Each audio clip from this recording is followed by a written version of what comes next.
You've made a ton of progress today. It's good that everything... Next step is to head back to the theater and get a clear answer from Odette. Either way, Paimon doesn't get the sense that she's a bad person. Sure, she might have done some pretty extreme things, but Paimon bet she has her reasons. Maybe this is going too far, but with everything she's managed to do so far, wouldn't it make more sense in theory to be even more... heavy-handed? Why leave a letter when she could, well, we know there are plenty of other ways to keep people in line, right?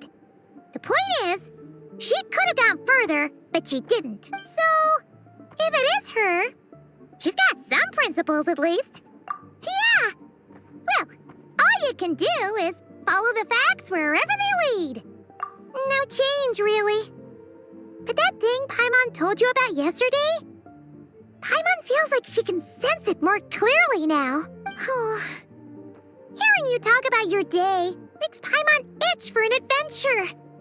If only she could be there with you so we could experience it all together. Yeah, I wish you could be there too. I'm not used to adventuring alone.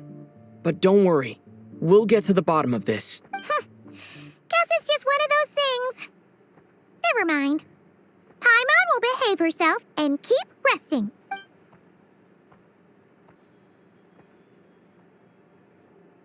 If Odette is Lelik, she may well have inside information on Project Stuja.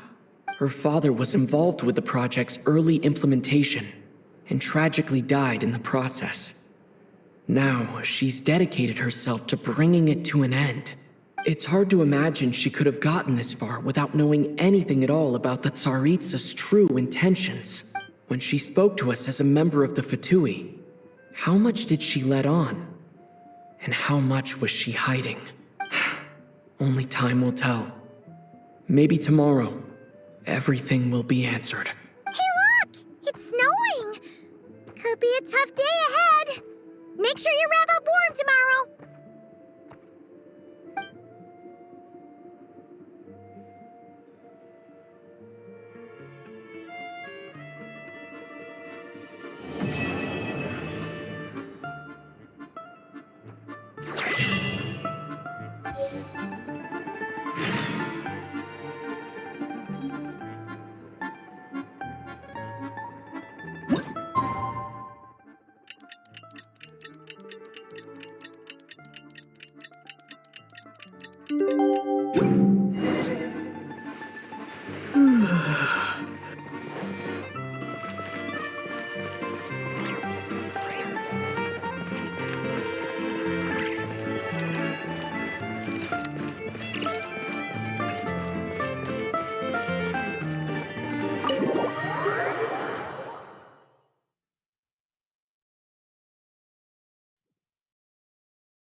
Ooh, it sure is cold today.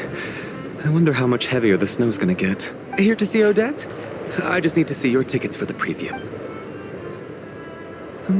Perfect. Thank you. I'll hold on to your tickets. Come on in. It's freezing outside.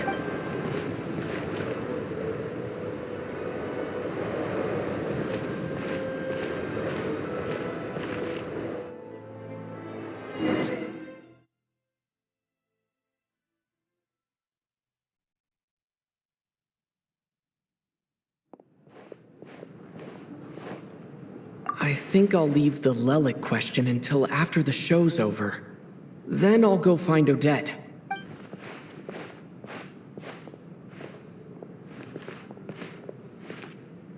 Child said he was originally going to come with Tonya. So I'm guessing Tonya's already here somewhere. Is there anyone here who looks like a Tonya? Let's see. It's a small audience. Makes sense for a preview. But wait. I do see some familiar faces. Mr. Chuganov's back again by the looks of it. Oh, and is that Mitya? And that Fatui officer, Valeri. Guess he must be playing cat and mouse with Mitya again.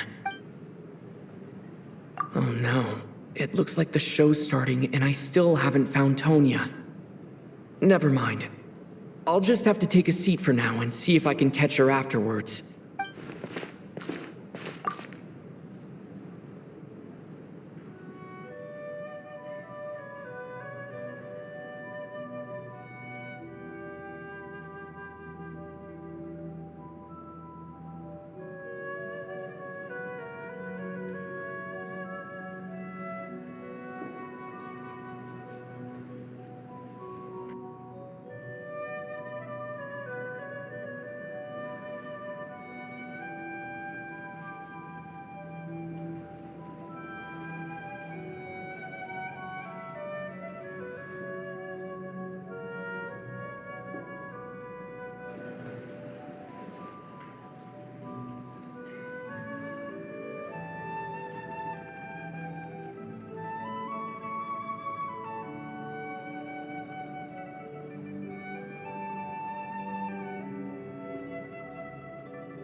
Members of the audience, I'm a staff member here at Today's performance was a very special one for us, as it marks the first attempt in a long time to revive the classic Snezhnayan ballet, Spirit Seeker. To commemorate this occasion, we would love to take a group photo of the cast, crew, and audience members present today.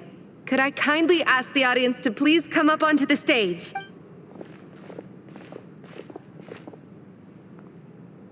All right, everyone, huddle in a little more. Now, look at the camera.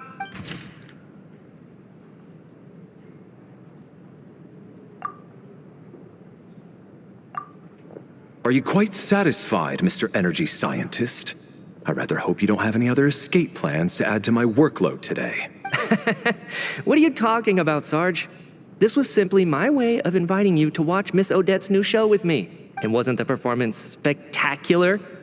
In the future, I heartily encourage you to take a leaf out of my book. Find some soul-nourishing pastimes to enrich your time outside of work. It was indeed a fine performance, but I must correct you on one point. This is not time outside of work. These are working hours. Working hours and non-working hours are just a social construct. Human technology can never advance if we're too rigid in our thinking, Sarge. May we leave now? Already? I mean, I was kinda hoping to soak up the atmosphere for a little longer, but... No? Okay, guess I'm pushing my luck. Didn't seem like too much to ask, but fair enough. Off we go then, Sarge. Back to the land of working hours. Lead the way. That has to be her. She's the only person in the audience around Tonya's age. Excuse me. Are you Your brother's busy today, so I took his ticket. Don't worry about him, he's fine. Oh, okay. Sorry for the trouble. What's wrong? Are you sick? No. Maybe she caught a cold on the way here because of the weather.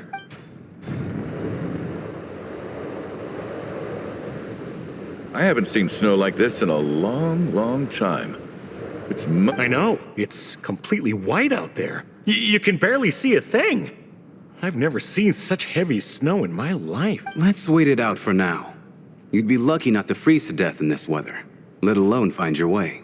Well, look at that. Maybe we shouldn't be in such a rush to get back after all. What do you think? Let's wait and see. Why do you need to take it so seriously?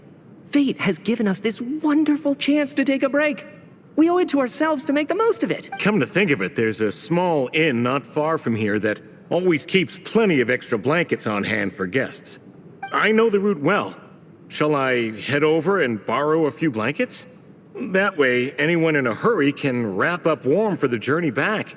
Just remember to return them next time you're over this way. Sir, there's really no need to go to all that trouble. Hey, it's no trouble at all. Wait here, I'll be right back. What a kind gentleman. Very good. My wife and daughter are waiting for me at home, so I shall be heading back at... So... are you expecting... Don't worry about that. I made arrangements in advance. Should I not return to the Armory Palace within 3.5 hours after Operation Showtime begins, an armed squad will be sent to collect us. They will escort us back. You are one of our key military personnel, so any weather-related risks must be eliminated. Operation Showtime? So, wait. Every single time you drag me back to work when I sneak out, it's a whole official operation? I gotta say, you've really turned this into quite a moral dilemma for me. It's snowing pretty hard out there. I think you should stay here for now. You seem a little under the weather. Sure. My brother might come pick me up in a bit anyway. Time to get to work. I should head backstage and find Odette. I need to look her in the eye and ask her about Lelik. Excuse me, are you looking for someone? A fan, I'm guessing? Sorry, but that area is currently off. Bad timing, I guess. Well, I might as well stick around. I doubt Odette will be leaving before the snow lets up in any case. What happened to the gentleman who went to fetch the blankets? How has he still not returned? I was thinking the same thing. It's still snowing very hard. Do you think something might have happened to him? Whatever the reason for his delay, I must say I hate nothing more than people who make empty promises and fail to deliver. Well, I have to treat my employees like that on occasion, but that's different.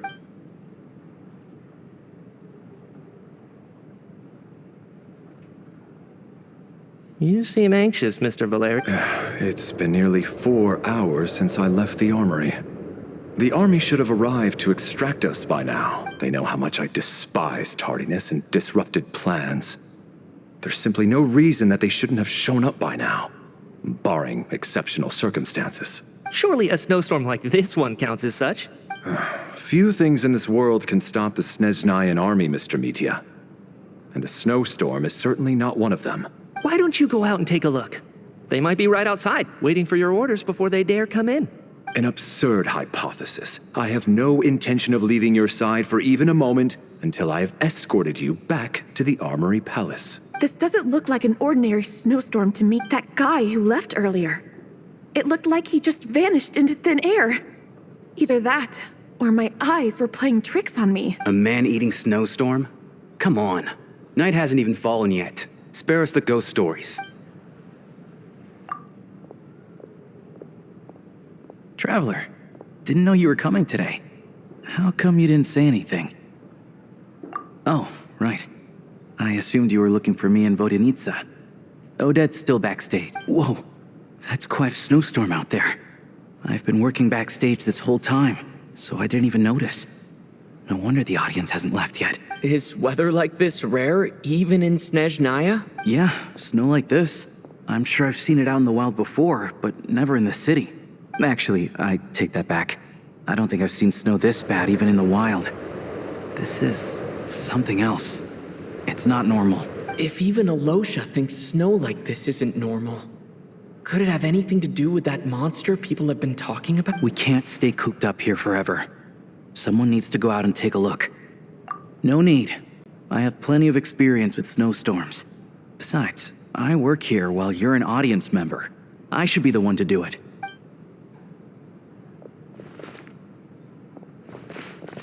Everyone by the door. Careful not to let the snow soak into your shoes. In a snowstorm, you gotta look after your toes above all else. Heading out, my man? Be careful. I've been told the snowstorm eats people. Thanks for the advice. I am planning to be careful. I just want to take a quick look at the situation.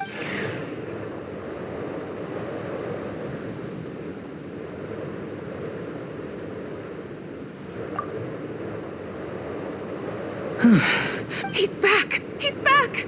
How was it? What's going on out? Did you see any soldiers patrolling the area? Something about this storm isn't right. There's no one out there. I didn't see a single soul. And something in the air gives me the creeps. This isn't your average snowstorm. I suspect it might be related to recent events in our nation. I strongly advise everyone to stay here until the snow dies down. Are you serious? So all of us are trapped here now? That sounds a little far-fetched to me. You want to go outside and see? I, for one, am not risking my neck in that weather. This just turned from a minor delay into a major hassle. We can only hope that our friend who went to fetch the blankets just ditched us and went home. Is it really that bad? But my daughter, I won't be able to read her a bedtime story tonight. Huh? What are you all still doing here? Whoa! It's snowing hard. So now we're stuck here? Oh, this is terrible. Luckily, it was just a dress rehearsal. On the bright side, the theater's always well stocked with supply. At least, I assume that's all right? Odette? Fine by me.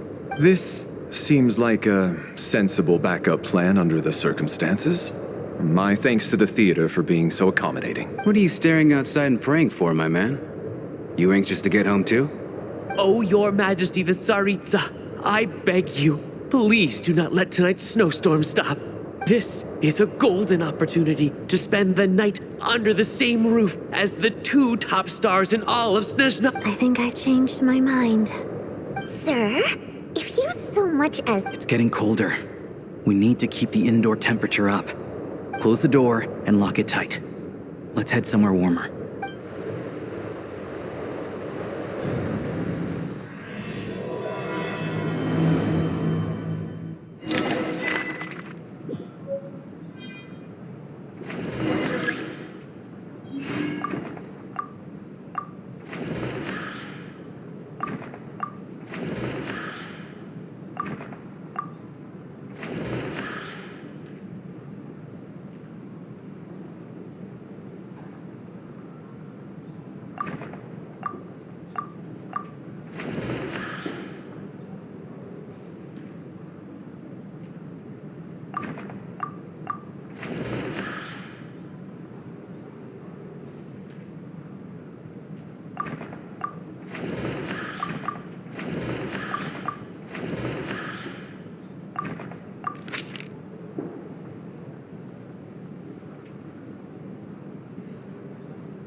And then there's the aristocrats. Easiest of all to deal with. You don't need to use any force whatsoever. All you have to do is show them the rope you plan to tie them up with. I don't. Do tell. Because nothing horrifies them more than the thought of a cheap, coarse rope. Well, look at that. I got myself a new listener. Hey there. Let me introduce myself. The name's Shram, and I'm a mercenary. The kind that gets paid to do odd jobs for rich folks. And I am Chuganov, an entrepreneur. If my name is unfamiliar to you, you... Are you really that famous, Mr. Chuganov? How come I've never heard your name before? Excuse me? Is that a joke?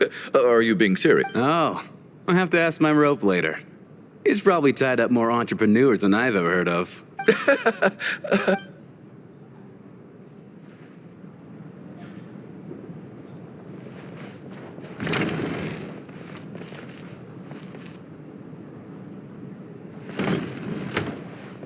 My husband has major trust issues. That's the price of marrying into wealth. Hello? Can I help you?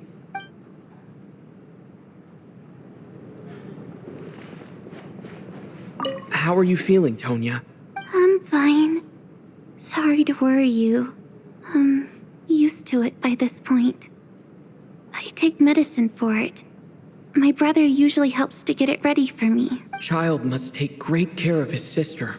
He's never mentioned Tonya's illness, though. You know, I actually find this whole thing kind of exciting. Stuck in a strange place thanks to a snowstorm. Having to spend the night with a bunch of interesting characters. It's pretty cool, don't you think? Kids, huh? My brother always says I'm not mature enough. Maybe he's right.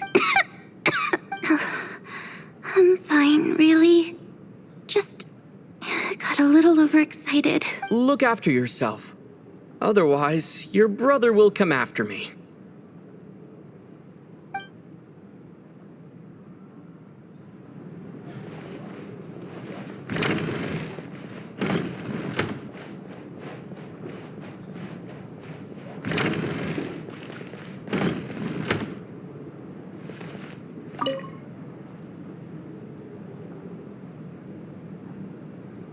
I don't think it's ever been this lively backstage before. Hey, have you seen Chuganov? I heard he was coming today. I'm with you. This could be just the chance we need. Yeah, I gotta figure out a way to coax some more intel out of him. I want to know why he suddenly changed his stance on Project Stuja. What exactly happened before the most recent Vetcha vote? For the Rokad, or just out of personal... Shh! There are other people around. Don't say the R word.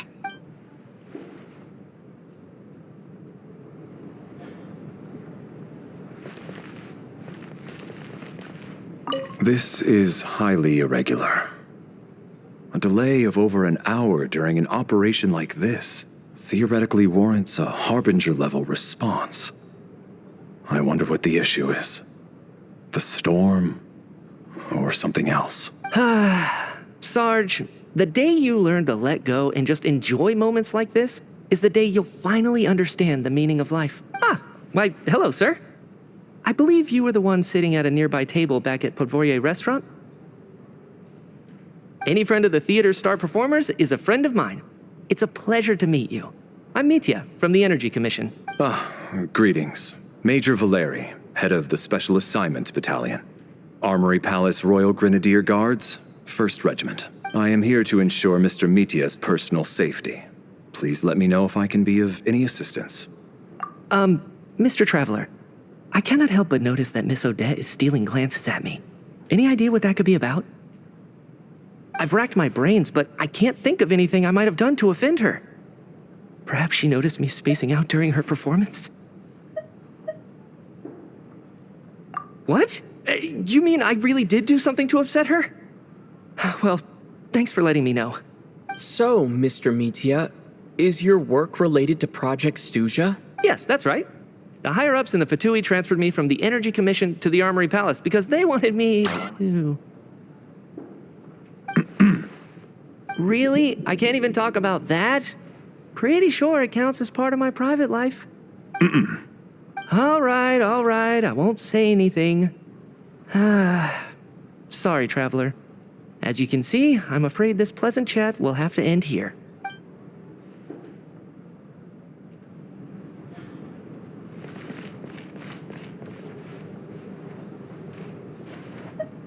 I have to say, even though today was a rehearsal and there were some hiccups. I couldn't agree more. Do you think we were coming on too strong? Odette's What about you? What did you think of today's performance?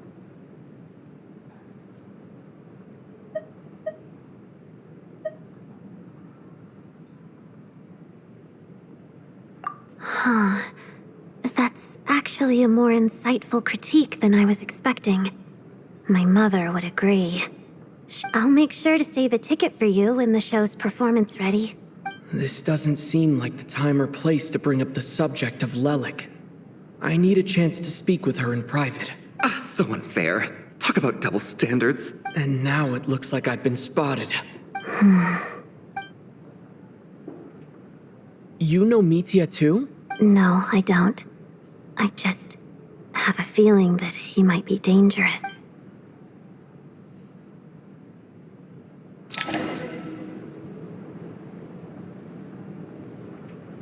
How's it looking, Alosha? No change from this afternoon. Heavy snow with no sign of slowing down. May I have your attention, please? The storm is unlikely to stop tonight, and it'll be even more dangerous outside at night than it was during the day. We at the theater owe everyone here a duty of care. Therefore, we strongly suggest that you stay on site overnight and avoid going outside unless absolutely necessary. In a few short moments, we'll give you a tour of the theater's various quarters. You can choose to sleep in the VIP room, the office, or backstage. Or on the stage if you'd prefer. We won't mind. I'll pass on sleeping on the stage. What if the snow is stopped by tomorrow morning? The early birds in the audience might think we're part of some experimental new show. A drama about sleeping? That could be fun. Maybe... What? Gotta admit, I didn't get that one. Anyone who doesn't wish to sleep on the stage, please follow me. I'll show you to the rooms.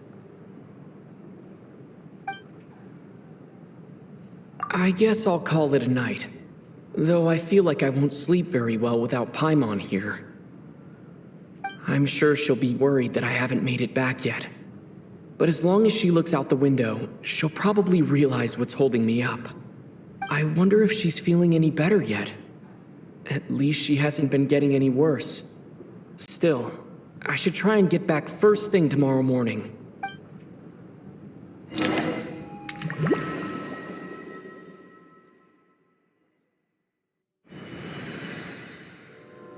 Ah, finally.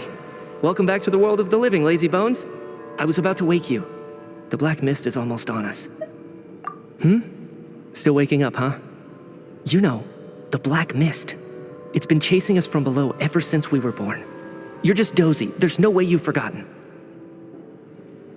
Come on, let's keep heading up. Onwards and upwards is the only way to survive. Don't listen to a word those black mist cultists say. Here we go again. The endless march toward survival. What's going on?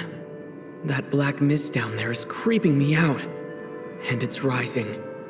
Guess I should head upwards and get away from it. The Black Mist cultists believe that being swallowed by the Black Mist leads to everlasting peace. But if you ask me, they're just lying to themselves. We're the only heretics left, the only ones who refuse to give in. We have to keep going. But how do you actually know that they're wrong? Dangerous question there, Torgov. The moment your faith wavers, you start a chain reaction that ends in the collapse of your will. Put the question out of your mind. Stay strong and believe that the Black Mist means certain death. Okay, but it's not my mind that's the problem. My body's about to give up on me. It's already starting to... I can't do this anymore. I've had enough of being forever on the run. What's the point of it all? All this will pass eventually, I promise. Keep fighting. It will be worth it. You accuse the Black Mist cultists of being liars. But you're lying too. There is no end to this path. It keeps going up forever. There was never any hope to begin with. The cult of the Black Mist has poisoned your mind, Sobolova. Are you thinking of giving up as well? I am.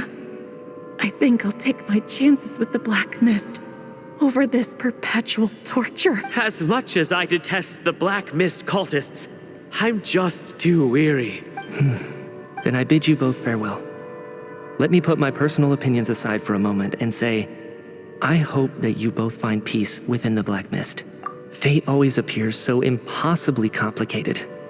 But at moments like this, its raw simplicity is laid bare. Their fate was sealed from the instant they entertained doubt. From then on, the outcome was both inevitable and irreversible. Let's go.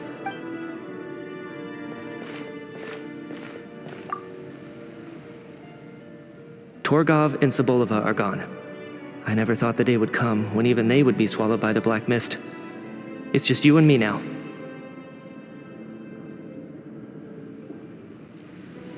Yes, it looks like it's satisfied. For now. This happens from time to time. But it won't be long before the Black Mist starts chasing survivors once again. No one knows how to stop its advance for good. Well, we should make the most of the precious moments of rest that those two bought for us. Huh? Are you really that sleepy, Traveler?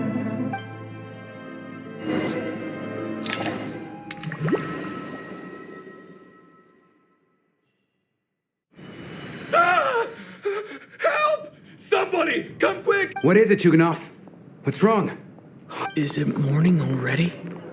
Oh, it's all sounds like it's coming from next door. I should check and see what's going on.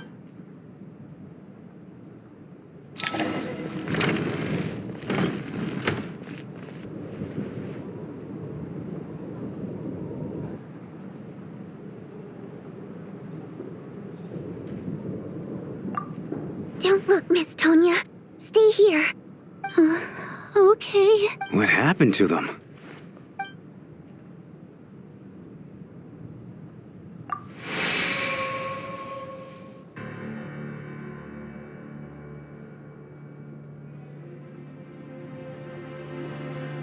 These two people have passed away.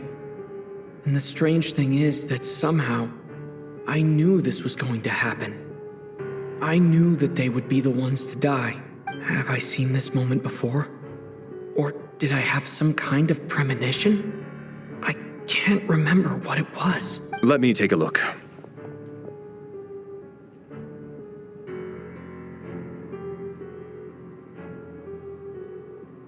No vital signs in either of them. They're dead. The cause of death, however, remains unclear. No wounds on the bodies, no signs of a struggle, and no skin discoloration caused by the buildup of toxins. But just last night, they were chatting and joking away. This is so sudden. Could they have had pre-existing medical conditions? Even then, the odds of them both dying of sudden complications on the same night are extremely low. It's hard to believe that they died of natural causes. Nor does this... Who was the first to discover the bodies? It was me. But these deaths have nothing to do with me, officer. I got up early because I wanted to see if the snow had stopped. Then I noticed that the door to this room was open, and it looked like there was a man and woman inside. I just went over to see what was going on. I had no idea they were...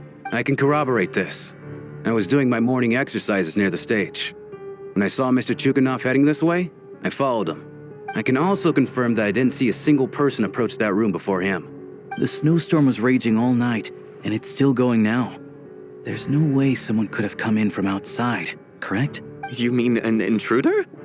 No, not possible. I slept by the door last night as a precaution. There's no way I wouldn't have noticed if anyone had tried to open it. Everyone, split into pairs and search the theater for anyone in hiding or any signs of suspicious activity. I'll follow up with a full search of my own shortly. Go. There is no time to waste.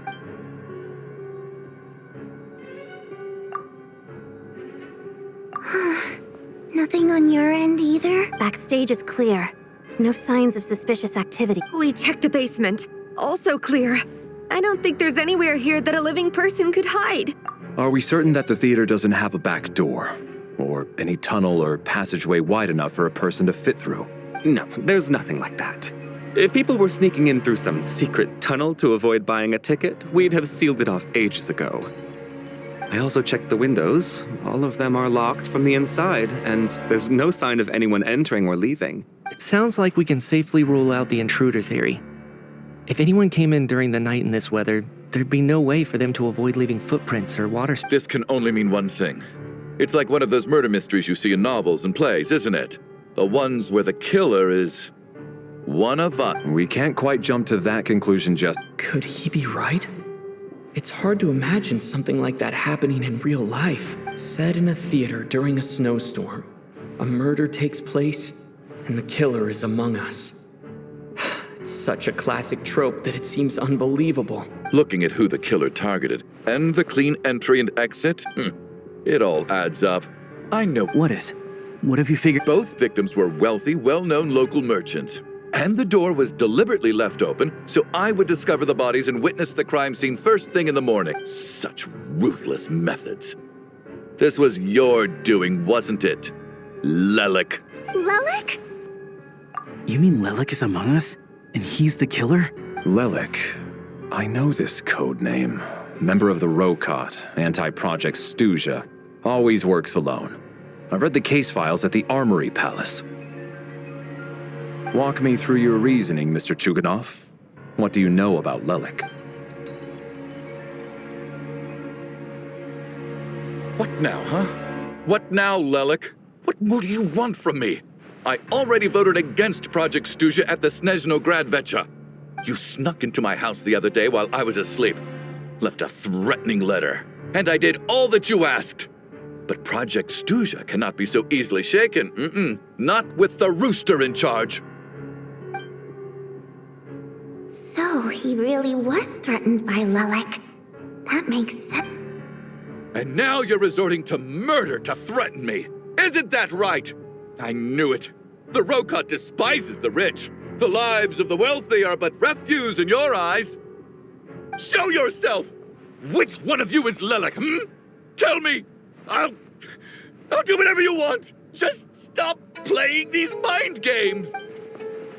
Was this really Lelik's doing? Would Odette really do something like this? If Odette really is Lelik, this seems out of character. But then again, how well do I really know her? I'm probably the only one here with a compelling theory about Lelik's true identity. But if I reveal it now, I'll be putting Odette in the line of fire. What should I do? I don't think it's likely that Lelik killed anyone, at least from the stories I've heard.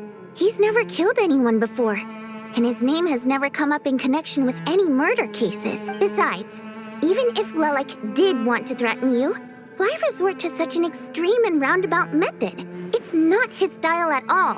Vodyanitsa doesn't know that Lelik might be Odette, but her assessment, Miss Vodyanitsa, why do you... Defense? Oh... Well, if you think I'm so wrong... The case is still evolving, Mr. Chuganov. Even so, there's no denying that the... So there's still a good chance that...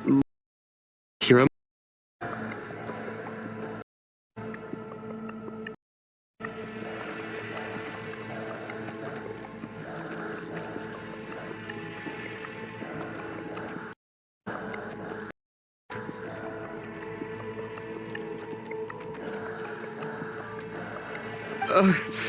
I can't do this anymore. I don't care if it's still snowing outside. I have to get out of here. Whoa, take a beat. We all know it's far too dangerous out there. Even the soldiers couldn't get to us. Go out that door, and you might not live to tell the tale. And whoever this Lelik is, they're surely not going to murder anyone in broad daylight. Be sensible, my man. You're safer inside. As much as I regret having to say this, I'd like everyone to cooperate and refrain from exiting the premises until further notice. Because as things stand, every one of us is now a suspect. Unless anyone has further information to share, let's adjourn for now. Feel...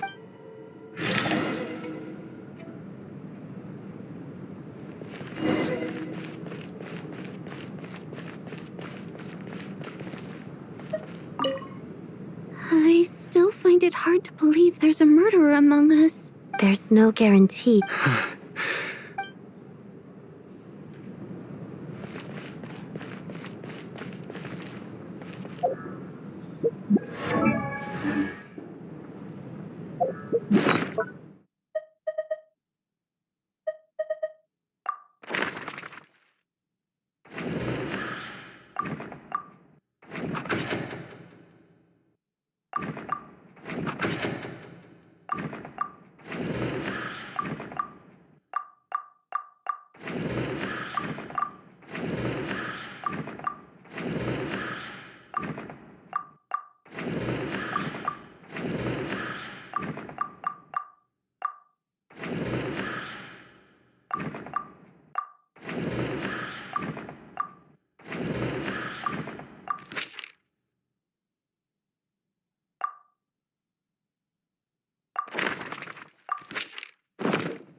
You're right. That was my bad. It was a knee-jerk reaction. I didn't think it through. Luckily, no one suspected my identity. Since Vodyanitsa and I were on the same page earlier,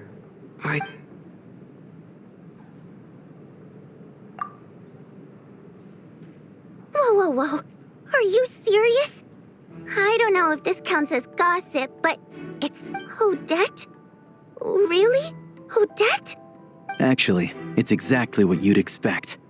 Sometimes, hiding in plain sight is the best strategy. And now that you mention it, the more I think about it, the more sense it's... What are we up to now? 1, 2, 3... Odette's identities. She's my coworker, specifically a ballerina, and also a fatuse, a member of the Rokot. Now, Lelek.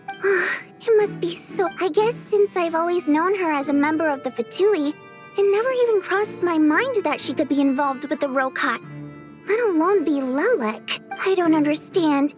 If she's with the Fatui, what reason could she have for being so opposed to Project Stuja? Probably best if you ask her that in person. Well, since you waited until now to bring this up, yeah.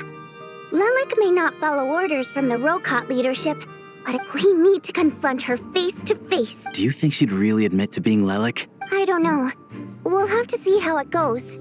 For now...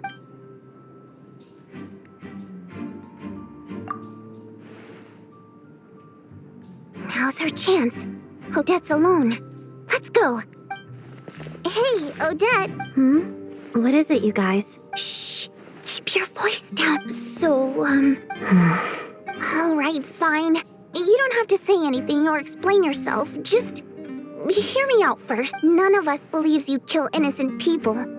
Whoever murdered those 2 people last night, it wasn't you. The Traveler was the first to figure out your identity, but he kept quiet during the discussion just now. Still, it's clear where the group consensus is heading. Everyone believes Lelek is the culprit.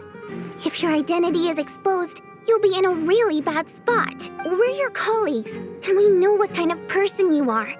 I don't want anything bad, so can you clue us in? Tell us everything. The more we know, the more easily we'll be able to cover for you. All right. Yes, I'm Lelek. And no, and thanks, but I don't need you to cover for me. Actually, I'm planning to reveal my identity. Huh? You're gonna reveal that you're... That's right. I'll admit I was surprised at first when Chuganov guessed that I was here. It was just a lucky guess, but it caught me off guard. But after taking some time to assess the situation and confirm where everyone stands, I don't believe I have anything to worry about. Are you sure you don't need a second opinion? Given the circumstances... Mr. Valeri! What?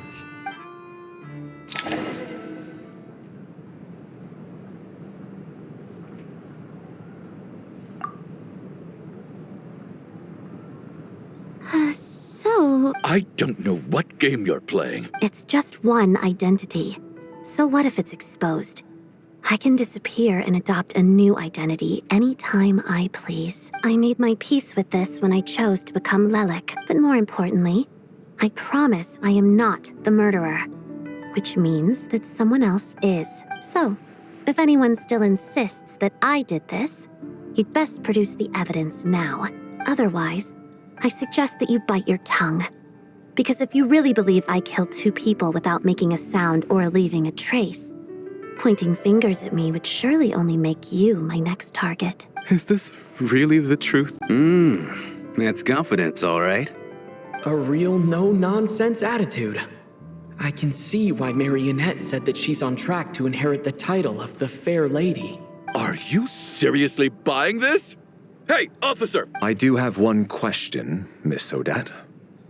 Why have you chosen this moment to come forward? If I didn't say anything, everyone would be focusing all their efforts on finding Lelik, and that is exactly what the real culprit wants. I don't want to be the scapegoat who lets the murderer get away with this crime. Despite all the accusations, she made the smart choice. A remarkable display of rational thinking under pressure. Clearly, Odette's talent extends far beyond the art of dance. She thought so far ahead. You've convinced me. Dealing with the murder case remains the top priority right now. Let's put the name Lelik and all related incidents aside until further notice. Nevertheless, the group still considers you the prime suspect. I assume you have no quarrel with that, Miss Odette? I understand. You're welcome to keep an eye on me around the clock. I have no objections. Mr. Chuganov?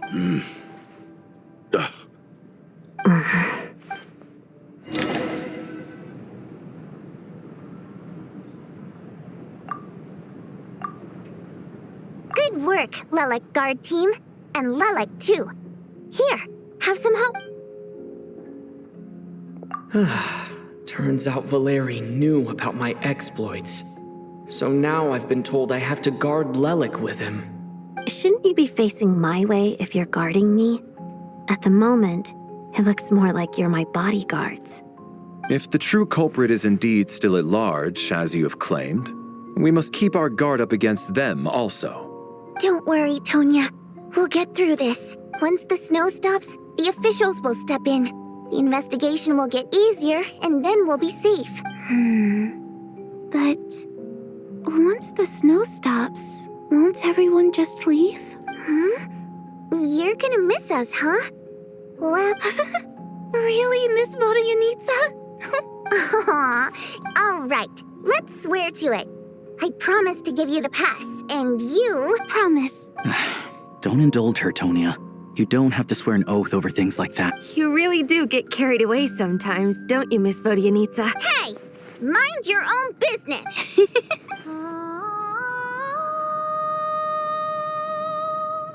Don't be nervous, Miss Wateramp.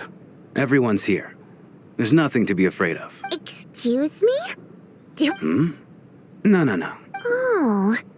Wait, Primary mode of expression. I've not come across... well, it's just... the emotions we convey through song. I'm impressed, Shram. It's not about being cultured or not. And yet, you're clearly human, Mr. Shram. It's really not the big deal you're making it out to be. Anyway, we spent so much time together that before... Oh, I guess that... Hey, what are you implying?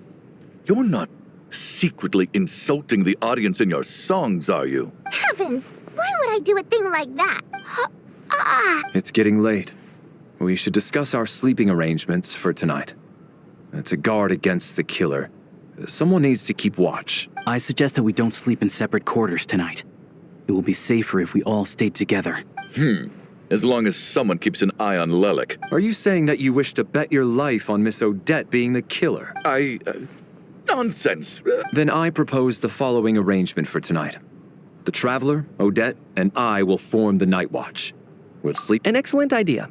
This allows us to handle the night watch while also keeping an eye on Lelik.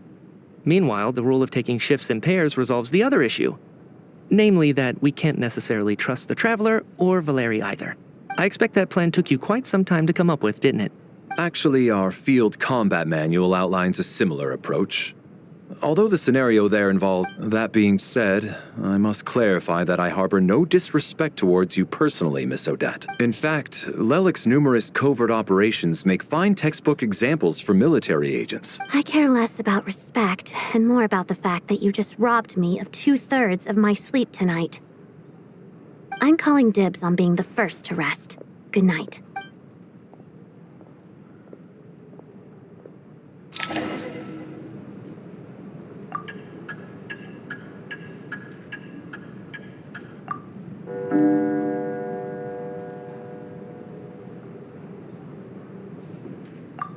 It's almost time. We should wake Odette. How are you faring?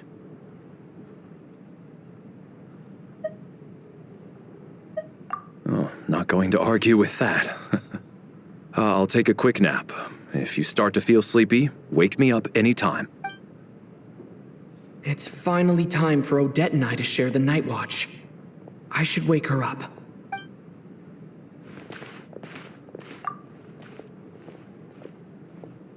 I came here to get information from her in the first place. Maybe I should... How long are you gonna keep staring at me?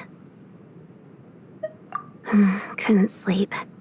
My mind's been running haywire. Plus, there's something I've been meaning to talk to you about. I had a hunch that you wanted a conversation, too. Let's take this chance to clear the air, shall we?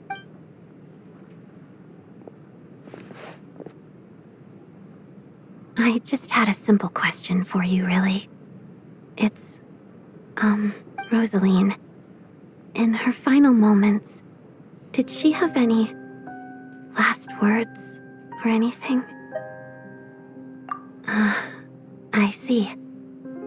Well, that was all. I have no other questions. No, she was utterly ruthless in pursuing her goals. That kind of person should be hard to miss. And yet, even though I never approved of her methods, and she was an abrasive person, the fact remains that I am indebted to her. Oh, she told you. I guess that makes sense. I think she and Rosaline were on pretty good terms. Yes, Rosaline wasn't the kind to gossip about this sort of thing. Not that it's any huge secret to me, though. When I was a child, I had to join the Fatui for the sake of my mother and me. I trained under Rosaline.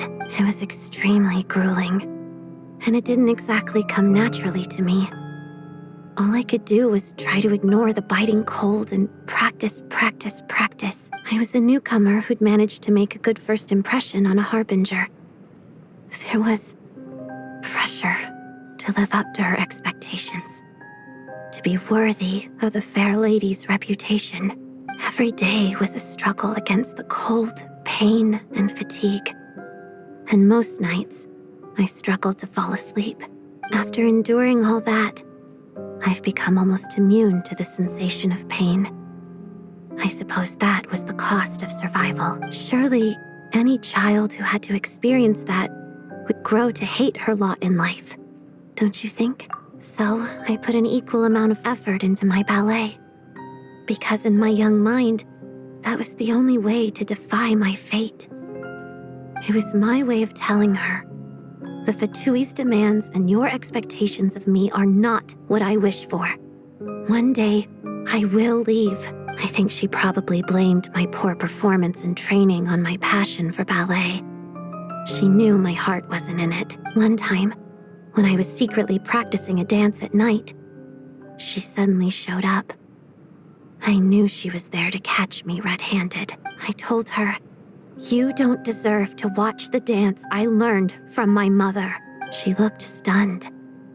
I guess she was surprised that I lashed out first, before she had the chance. But strangely enough, on that occasion, she wasn't fierce with me like she was during training. Instead, she fell silent for a moment, and then left.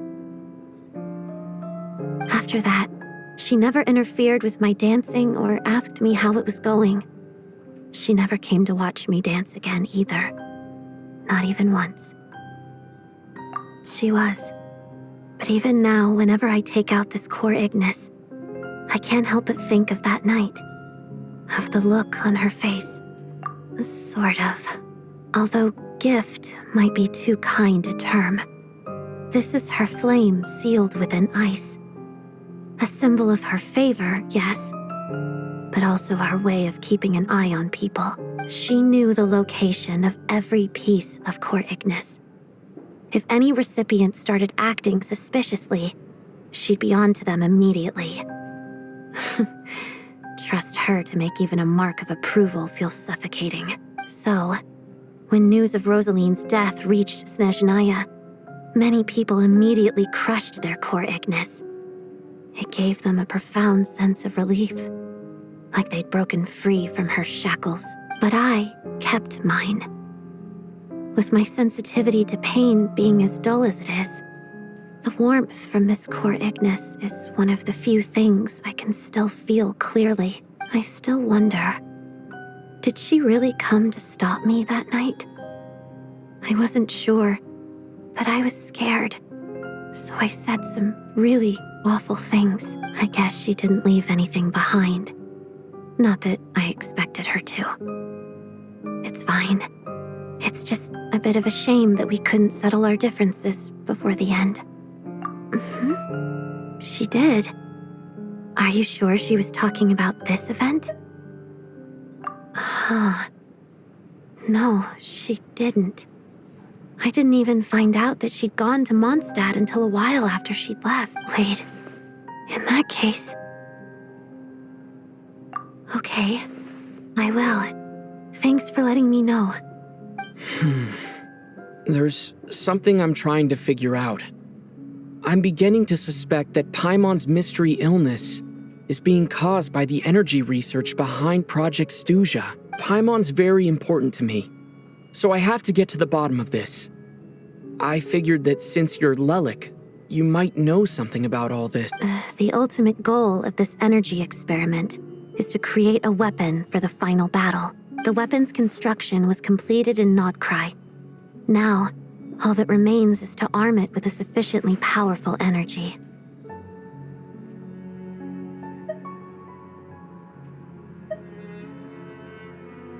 Yes, the weapon's development and all the related experiments are overseen by Lord Piero, the Jester, and the lab is located deep within the Armory Palace. I'm not sure why this experiment would be making Paimon feel unwell, though. The best way to get to the bottom of it would be to go there in person. Once we get out of here, I'll help you apply for an entry permit. And I'm hardly the organization's proudest member, as you know. You answered my question about Rosaline. I want to do you a favor in return. It's that simple. What's wrong? Are you not feeling well? You two seem to be hitting it off. I thought you were sleeping. Of course I was. In the military, one learns to fall asleep quickly, even in the most inhospitable environments. It's vital to staying alert and energized. Even if he was awake, he can't have overheard us, right? Well, thank you both for keeping watch. Traveler, I'll take over for now. It's your turn to get some sleep. Sure.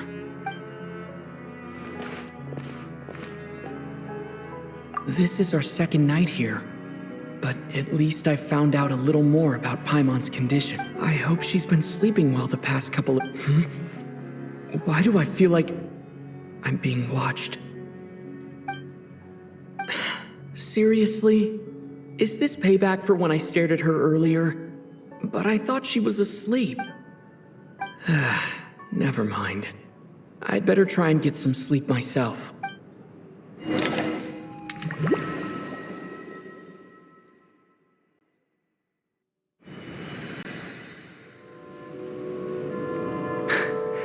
Hey, what are you spacing out for? Are you reaching your limit too? How long have we been walking for? Do you remember? Time's lost all mean. A star key? Or key star? Anyway, the person who named it was swallowed by the black mist. Whatever it's called, ever since we noticed it, but it seems like no matter how far we walk, we never get any closer. Well, we've come this far.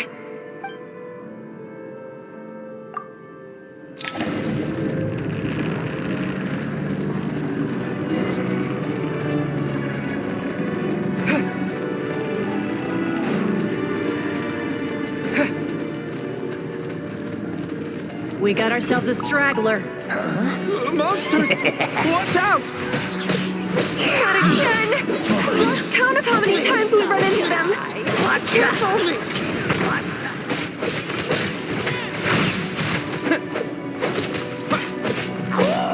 Now I'm back!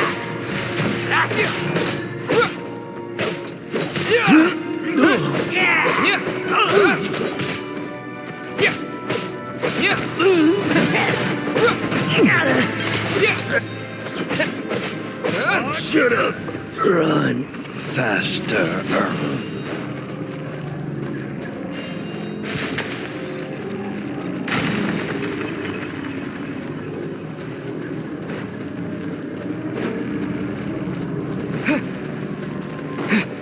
We got ourselves a straggler. Here they come again! Get ready! You wanna fight?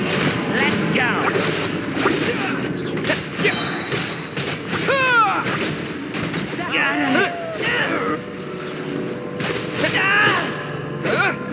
What the? Cryostorm!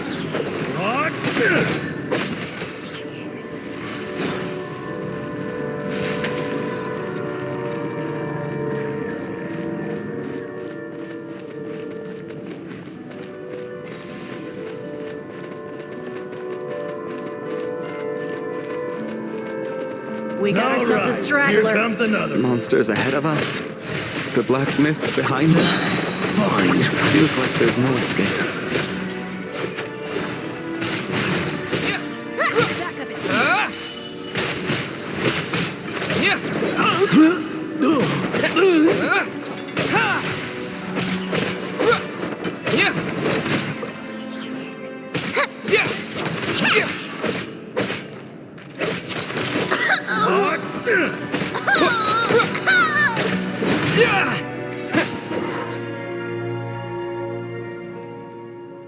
Are you hurt, Coolish?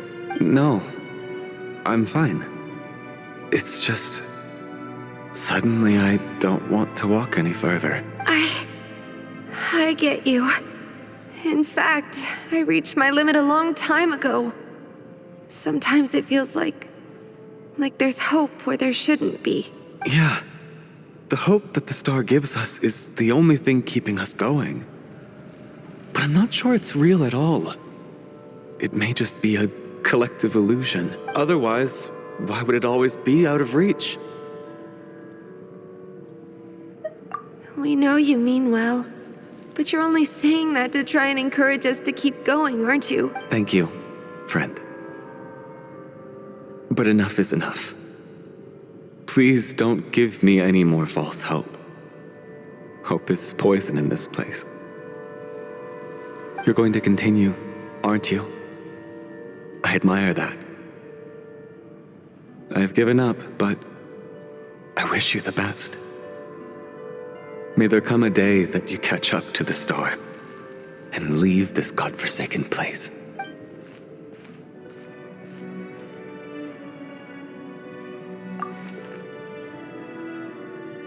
It's not an illusion. We really are getting closer to the star.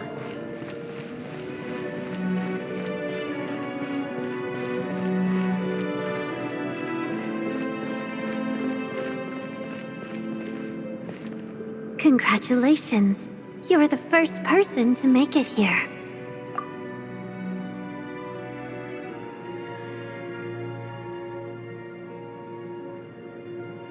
I'm the star's envoy. The black mist has stopped rising. Its hunger is satisfied for now, having devoured your two companions. This is a good opportunity. I'll let you get some rest before we continue. What do you mean, leave? The star represents the starting point. It's the waypoint for the beginning. Congratulations on reaching the starting point. Once you are ready, we will head out and walk upwards. I will be right... Huh? What's wrong?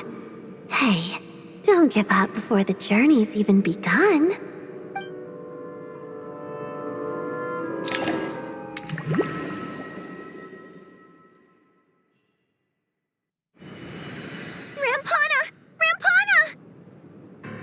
Is that Vodyanitsa's? Coolish, wake up! Please wake up!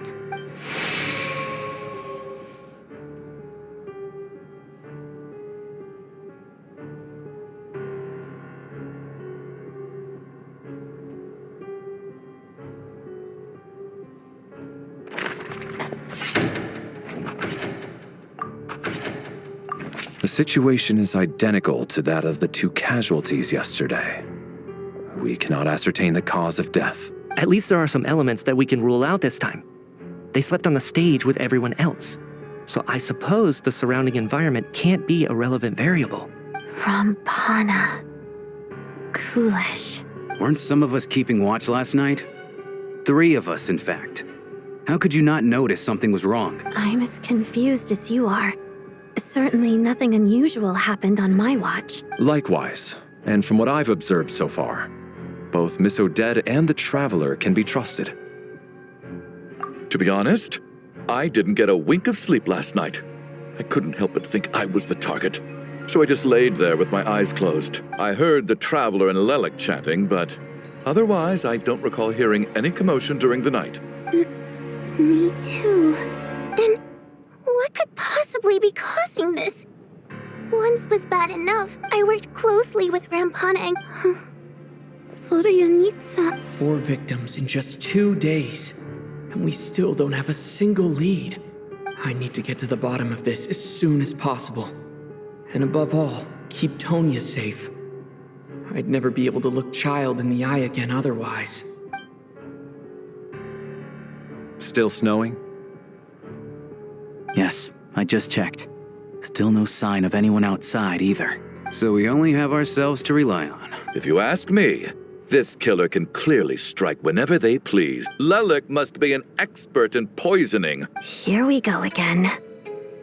Listen, I was already thinking to myself last night, was Lelik's reason for revealing her identity the real? She's been playing us for fools. That's a hideous thought. One that only a hideous mind like yours could dream up. How dare you? That's enough. Yesterday, you named Lelik as a suspect because the victims were both wealthy merchants. Lelik might have had a motive then. But today's victims were just ordinary people. Not to mention that they were colleagues of Odette and mine. What? Who knows? Maybe you don't know her as well as you think.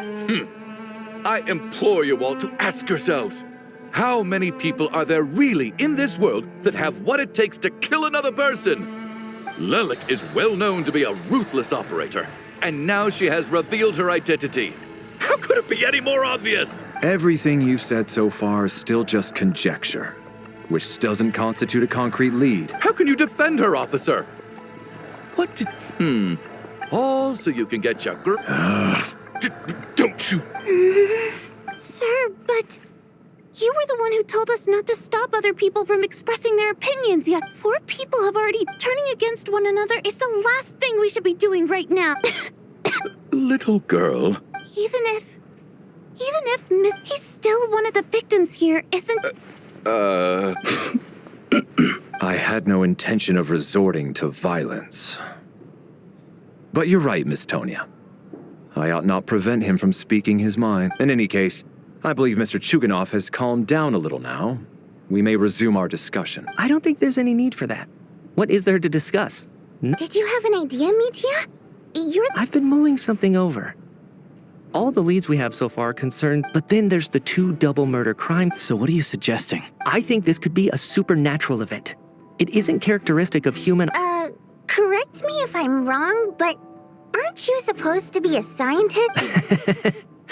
I got into scientific research. Now that you mention it, I remember when I first came to the theater.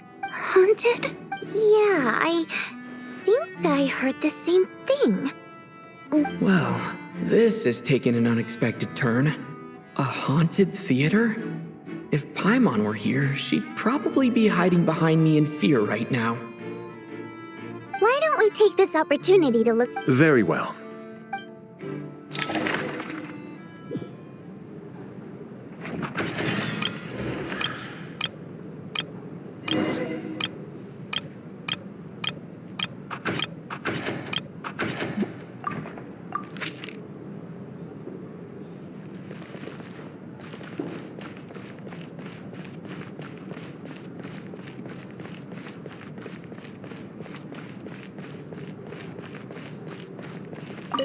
I need to think...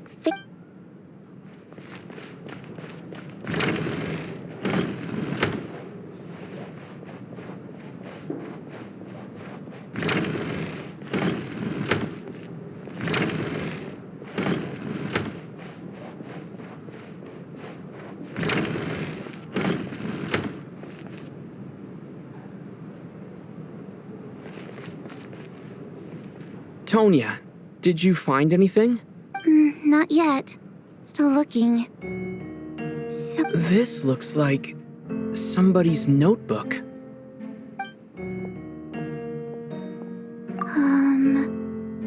All right.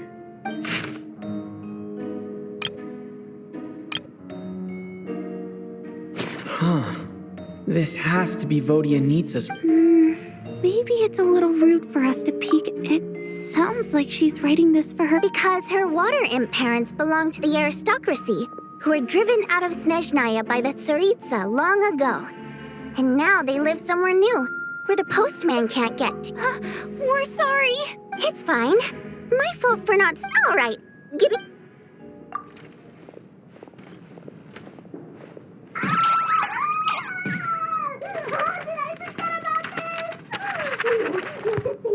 Oh, God, and this one... Oh, my. Why am I so embarrassing?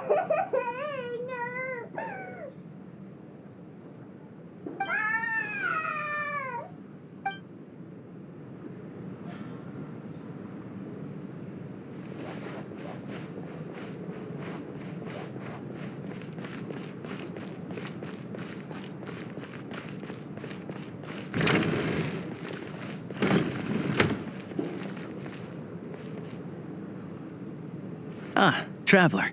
Since you're here, come take a look at this. Alosha found it. We're both curious to hear your perspective. It appears to be an investigation report. And the focus of the... An investigation report, huh? Looks quite old. This person's name looks to be of Sumeru origin to me. Was the investigator from Sumeru? The theater manager must have hired an investigator once specifically to look into this issue. But it doesn't look like anyone ever looked at the report. Presumably, the manager wanted to know if the supposed haunting was dangerous while also being fearful of word getting out in case it affected the theater's business. Anyway, the bottom line is, the haunting is actually real after all. It's caused by an obstruction in the ley lines. Is there any chance this is the key to finally making some progress with the murder cases? Ley line problems are pretty unexceptional to me by this point. And while it certainly offers an explanation for the ghosts, it's hard to imagine what connection it could have to these two murder cases. Some of the language that appears at the very end of the report caught my eye. Angel civilization, ley line renovation? My area of research doesn't touch on any of that, so it's completely outside of my wheelhouse. Huh? A piece of paper just fell out from the report. It landed right by your feet.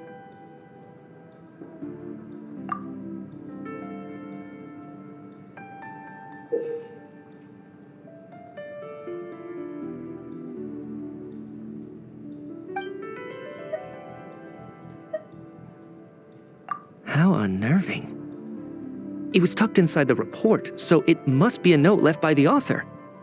Death is near. Is that supposed to be what's going on here? With us? In the theater? But if so, How did the author foresee it? Could he predict the future somehow? Maybe things are more complicated than we thought. No, wait a second. If we take the report and the note at face value, they completely contradict one another. The report definitively concludes that the hauntings in the theater are harmless and cannot affect the real world. But the note seems to be warning of potential danger. The question is, what exactly does the note mean by death?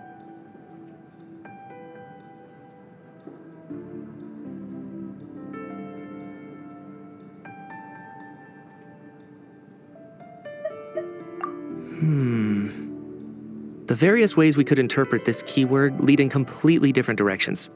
Let's pause our analysis here for now. I think we need more information.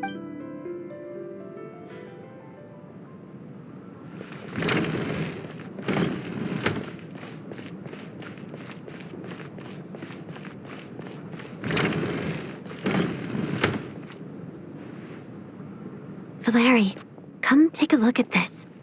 You too, Traveler. Some sort of notebook. What is it for? It's the on-duty logbook for the theater. Kulish was the main person to use it. He mostly used it to record any unusual incidents during a show, audience numbers, exit times, and so on. Yes, he'd always have this logbook with him when he checked. This should confirm a lot of key details about the recent... Yes. The number of people. I've checked and double-checked, but the numbers just don't match what's recorded in the logbook. Apparently, we have an extra person among us. Are we certain that logbook is accurate? Could someone have sneaked in without buying a ticket or something? Unlikely. Kulish took his duties very seriously. I've rarely seen any errors in his work. Not to mention that this was a dress rehearsal, meaning smaller audience numbers and tighter ticket restrictions than usual. Everything would have been well within his control. We no longer have our tickets with us, do we? They got collected on entry. I assume there's no way we can check them again. Unfortunately not. The theater recycles tickets. Once people are in the door, they don't tend to leave until the show ends. So we... Still... Did an extra person just materialize out of thin air?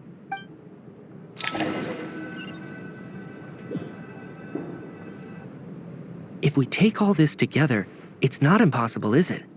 If anything, it's the natural conclusion. Well, I beg to differ. This sounds to me like a product of a researcher's vivid imagination. And perhaps it's because I'm still viewing this through the lens. Does it really sound that far-fetched? All right, well, let's treat that... Good. Okay, now that we finally have some meaningful leads...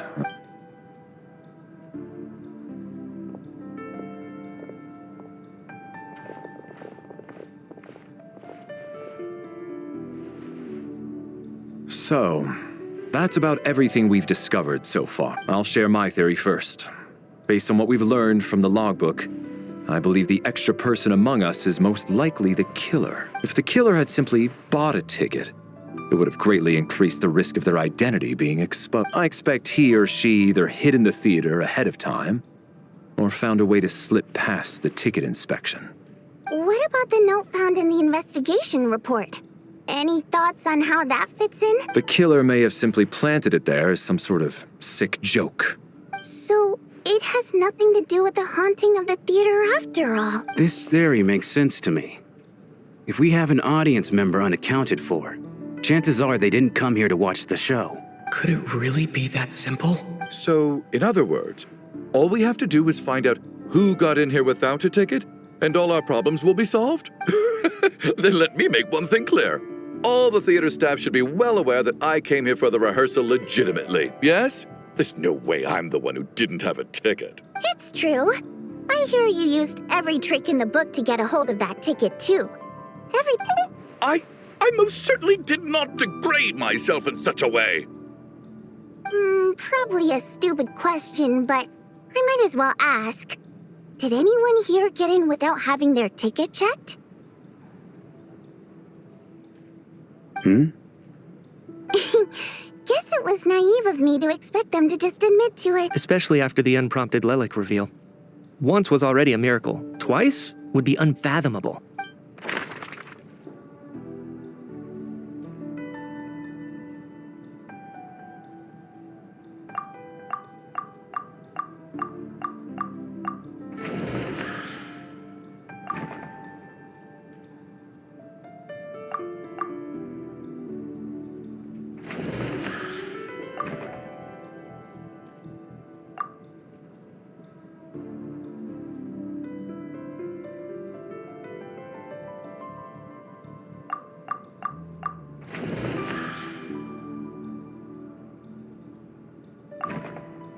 I don't believe any of us here knew Shram before all this. Mr. Shram, did you really go through the ticket inspection to get in here? Huh? Me? Why am I being singled out, my friend? It's not that you stand out as suspicious, more that everyone else has been ruled out as trustworthy. Okay. Well, we spent the best part of 2 days together now, so I'm sure you can all tell what kind of person I am. I'm a true gentleman. I never dream of doing something. Yeah, I have no doubt that you're a good person. But the problem is, none of us here actually know you, so no one can say for sure that you are who you claim to be. Although, actually, what was it you said last night? Last time I checked, there were barely any of us remaining in Snezhnaya, since most of the water imps left. Could you tell me a little bit more about your friend? And I suppose it's also kind of a way for everyone else to get to know you a little better. Good grief. Are you blushing? Pull yourself together, man. Stop giggling like a teenage boy. It's revolting. Hey, revolting is a little strong. All right, fine. I'll admit it. That water imp friend of mine, that was just a bodyguard hired by our family. But the stars must have aligned, because sparks began to fly between me and their daughter. Never in my wildest dreams did I think I'd get so lucky. We don't need details. Just get to the point. Okay. I'm just a little hesitant to reveal her name, that's all. You know how it is. These are delicate times, even with me to protect her. If word gets out that she's dating a human, both the Fae and human factions will give her a hard time. Really? Wait, no. That can't be. Huh? Shram, what the devil are you talking about? Why is everyone looking at me like that? Surely you can understand where I'm coming from. Delicate times? Factions? Yes. You know, the Civil War. Last time I checked, the Fae and the humans were still at each other's throats. If I'm not mistaken, the last significant civil war in Snezhnaya history was over 400 years ago, when Her Majesty the Tsaritsa had just taken the throne and was consolidating her reign. What do you mean, 400 years ago? What's going on here? Is Shram from the past? All right, Mr. Mitya, you win this round. As far-fetched as it is, it appears that your theory may be correct. I'm just as amazed as you are. I didn't even believe it myself, to be honest. Is someone going to explain what's going on here? From the look on your face, you figured it out too, haven't you, Traveler?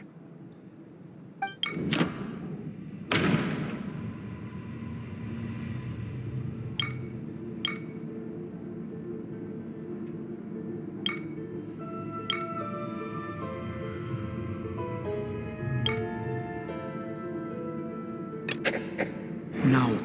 The truth lies within the clues we've already discovered. The theater's ley lines have been modified to block souls within its grounds from returning to them. Some souls can even wander this place forever. Mr. Shram's statement proves he is from hundreds of years ago. And according to the investigation report on the theater hauntings, Mr. Shram is very likely a lost soul wandering the theater.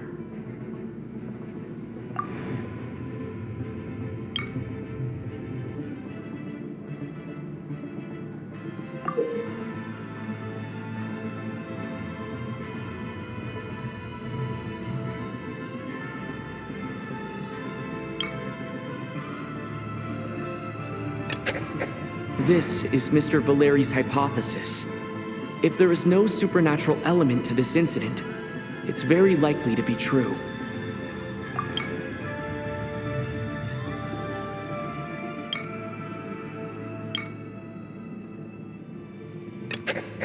That's not it.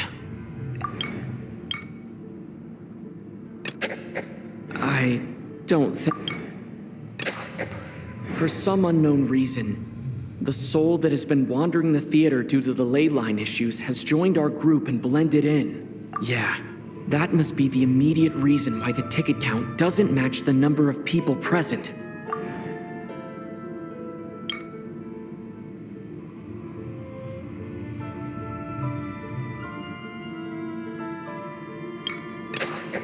The contents of the investigation report have been verified. There are indeed leyline issues and wandering souls in the theater. Death likely symbolizes the deceased. Mr. Schramm, for instance. Death is near. That must mean that there's a dead person in our midst. That's the truth, isn't it? Yeah, the logic is clear now. The investigation report said that there would be souls stuck wandering around the theater because the ley lines were cut off. Mr. Schramm must be one such soul who died in the theater a long time ago. In which case, that also makes him our extra person. So when the note said death is near, it must have been referring to death as in the deceased, people who died a long time ago. Someone who died a long time ago. In short, there's a dead person among us. The extra person we've been searching for is a ghost from the past. You mean I'm a ghost? No. Don't make jokes like that, my man. There must be some mistake. But even if I was dead, I know for a fact I didn't kill anyone these past 2 nights. Yeah, even if all that's true, the report also said the souls inside the theater can't affect reality, right? They're harmless. Then what if the problem isn't the souls at all, but the ley lines themselves? The ley lines have a powerful ability to attract and devour souls. Let's say that the ley lines are like a black hole, constantly seeking to engulf souls. But the souls that don't want to return are trying to avoid being sucked in.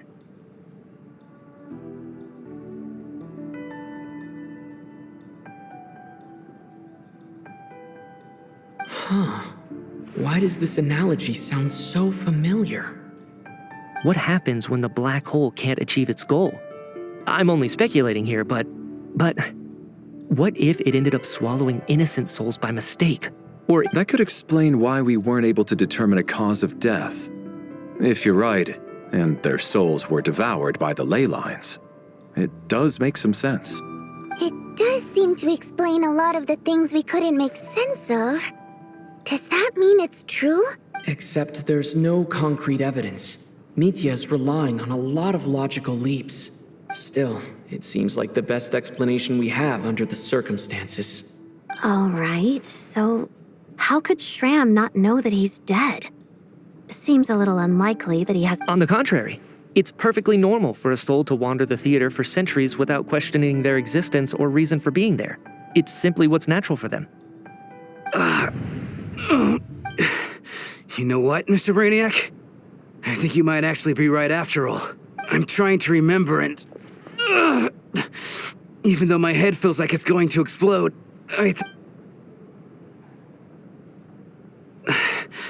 I was the one who didn't want to remember my own death. So I forced myself to forget. Well, I'm sure those are painful memories. My lady and I snuck out to go on a date one day. We bought tickets for the theater. It wasn't really my thing, but I was just happy to be together. All of a sudden, a group of people burst into the theater, shouting for all the water imps to get out. Performers and audience members included. It was clear the conflict between humans and Fae had reached a boiling point. This time, the extremists were even coming after the water imps who had nothing to do with the war. I thought I could pull one over on them. So I took off my jacket, draped it over my lady, and tried to sneak out amid the chaos. But I got caught. They started shouting, calling me a traitor to humanity. But I was going to do whatever it took to buy our chance to escape. No matter how many people stood in my way. I had to, both as their bodyguard and out of love. It's all right, friend. You can stop there if you want. You don't need to dig all that up again. It's just— even now, I'm still struggling to accept the truth. How could I be dead? I'm sorry, everyone. If I'd known I was a dead man walking, I wouldn't have dragged you down with me. If I'm the cause of all this death, then punish me however you see fit. But, Mr. Schramm— No. I refuse to be a burden. I know what I have to do. You said I've been wandering the theater for centuries, right? I guess it's high time I got a breath of fresh air. Out there, I mean. I'll leave this place and take all this death with me. Go out on my own terms. Mr. Schramm, I'm sure we can figure out a different course of action. My good sir, we both know I'm not supposed to be here. I should have accepted my death long ago. One way or another, this has to end. Unless you're saying this goes against another one of your military principles somehow. No, I'm speaking on a personal level this time. Let it go, man. Oh, wait. One last thing. Miss Wateramp. My lover. Her name was Litia. Litia Ozarova. Ozarova. Oh, Auntie Ozarova. That's what we all called her. I remember her as a very kind elder. She had a bunch of kids, too. I'm so glad she survived. And she had lots of kids? Good. That's good. I could hardly expect her to stay single just because of what happened to me, right? As long as she went on to be happy. That's all that matters. Besides, I'm dead. My soul has been wandering around here for so long because I was worried about her. But now, I can go without regret. There's no need to see me off, my friends. I've enjoyed our time together over these past few days. Perhaps we'll meet again in the next life.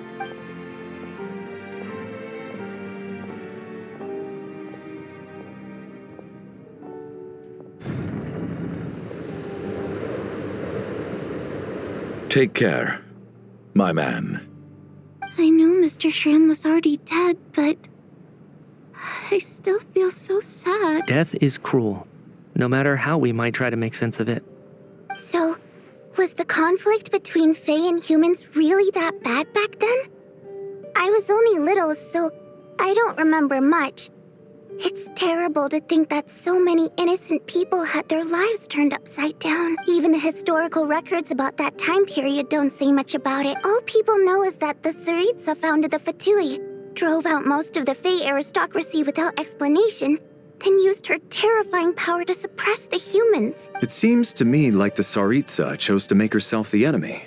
She downplayed the conflict, directing whatever animosity both sides had for each other at herself instead. That's also why, despite how brutal the conflict was at the time, there hasn't been much lingering tension between humans and Fae since. Things have been fairly harmonious for the past few centuries. So, the Tsaritsa banished the Fae to protect the Fae living in the city?